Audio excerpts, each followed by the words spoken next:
రుణమాఫీపై కాంగ్రెస్ ప్రభుత్వం రైతులను నిండా ముంచింది. పంట రుణాల మాఫీపై రేవంత్ సర్కార్ నిస్సిగ్గుగా మాట తప్పింది.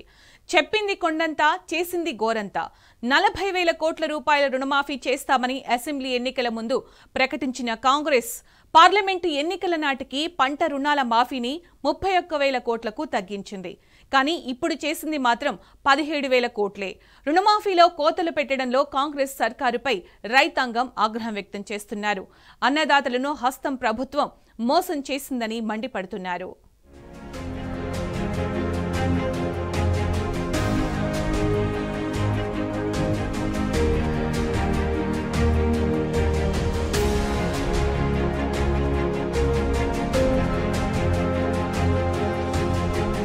ఏకకాలంలో రైతు రుణమాఫీ అంతా బోగసేనని తేలిపోయింది.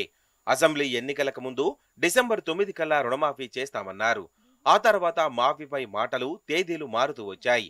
లోక్సభ ఎన్నికలకు ముందు ఊరూరా దేవుళ్లపై ఒట్టుపెట్టి మరీ ఆగస్టు 15 నాటికి పూర్తి చేస్తానని ముఖ్యమంత్రి రేవంత్ చెప్పుకొచ్చారు. ఒకే దశలో అన్నది కాస్త 3-4 దశలైంది. తొలి 2 దశల్లో మాఫీ కాకపోవడం నుంచి రైతులు ఇంకా తేరుకోకముందే 2 లక్షల వరకు రుణమాఫీ అయిపోయింది. అందరికీ చేసేశాం అని సీఎం ప్రకటించేశారు.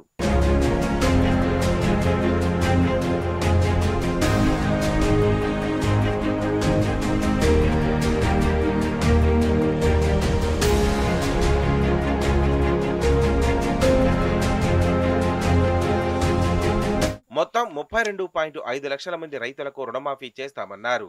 కానీ చివరకు 22 లక్షల మందితోనే సరిపెట్టారు. మరి మిగిలిన రైతుల సంగతేంటి?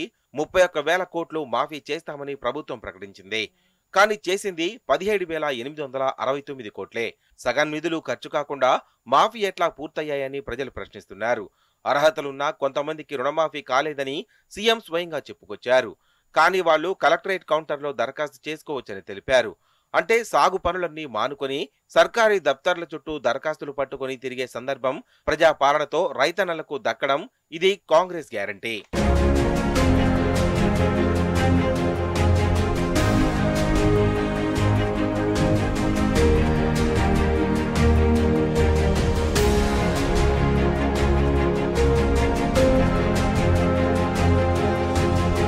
రుణమాఫీ పేరుతో సీఎం రేవంత్ రెడ్డి రైతులను దగా చేశారని మాజీ మంత్రి హరీష్ రావు మండిపడ్డారు.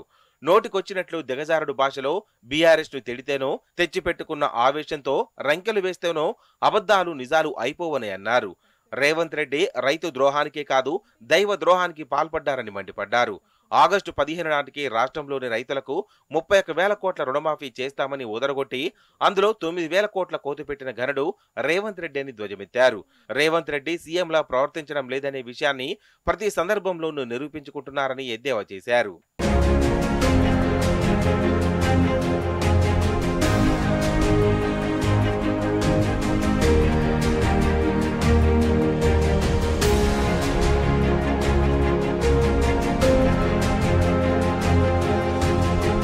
ఉమ్మడి ఆంధ్రప్రదేశ్ చరిత్రలో కానీ తెలంగాణ చరిత్రలో రేవంత్ రెడ్డి లాంటి దిగజారిన దిక్కుమాలిన సీఎం ఇంకెవరూ ఉండరని ఉదహరించారు. అబద్ధం కూడా సిగ్గుపడే మూసీలో దూకి ఆత్మహత్య చేసుకునేలా రేవంత్ రెడ్డి ప్రవర్తన ఉందని హరీష్ రావు ధ్వజమెత్తారు. దేవుళ్ల మీద ఒట్లు పెట్టుకుని కూడా మాట మీద నిలబడకపోగా నిస్సిగ్గుగా బీఆర్ఎస్ పై తనపై అవాకులు చవాకులు పేలుతున్నారని మండిపడ్డారు. అసెంబ్లీ ఎన్నికలకు ముందు సోనియా గాంధీ పుట్టినరోజు కానుకగా డిసెంబర్ 9 నాటికి 40,000 కోట్ల రైతు రుణమాఫీ ఏకకాలంలో చేస్తానని రేవంత్ రెడ్డి చెప్పిన మాటలను గుర్తు చేశారు. అది నెరవేర్చకలేక పార్లమెంటు ఎన్నికలకు ముందు మరో నాటకానికి తెరలేపారని, ఆగస్టు 15 వరకు 31,000 కోట్లు మాఫీ చేస్తానని అన్నారని వెల్లడించారు.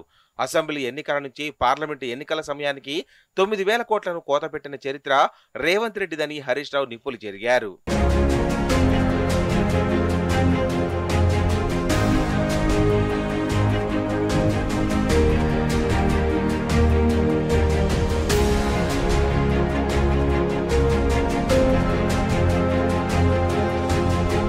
రైతులకు 2 లక్షల రుణమాఫీ పేరుతో గొప్పలు చెప్పుకుంటున్న కాంగ్రెస్ కు BRS working president KTR strong counter ఇచ్చారు. రుణమాఫీ పేరిట కాంగ్రెస్ చేసిందల్లా దగా, నయవంచనని మండిపడ్డారు. బీఆర్ఎస్ పాలనలో 1 లక్ష రుణమాఫీకే 17,000 కోట్లు ఖర్చు పెట్టామన్నారు. కానీ ఇప్పుడు కాంగ్రెస్ హయాంలో 2 లక్షల రుణమాఫీకి 17,900 కోట్లతోనే ఎలా సాధ్యమైందో రాష్ట్ర రైతాంగానికి వివరించాలని డిమాండ్ చేశారు. రుణమాఫీ మొత్తం రెట్టింపైనప్పుడు లబ్ధిదారుల సంఖ్య పెరగాల్సింది పోయి తగ్గడమేంటని ప్రశ్నించారు. ఇది ఖచ్చితంగా కాంగ్రెస్ మోసపూరిత విధానానికి నిలువెత్తు నిదర్శనమని, ముమ్మాటికి రైతులను ద్రోహం చేయడమేనని తేల్చి చెప్పారు. వరికి బోనస్ పథకం లాగానే రుణమాఫీ కూడా బోగస్ అని కుండబద్దలు కొట్టారు. చారానా రుణమాఫీకి బారానా ప్రచారమంటూ కేటీఆర్ ఎద్దేవా చేశారు. అన్నదాతలను మోసం చేసిన కాంగ్రెస్ సర్కారును రైతన్నలతో కలిసి ప్రజాక్షేత్రంలో నిలదీస్తామని హెచ్చరించారు.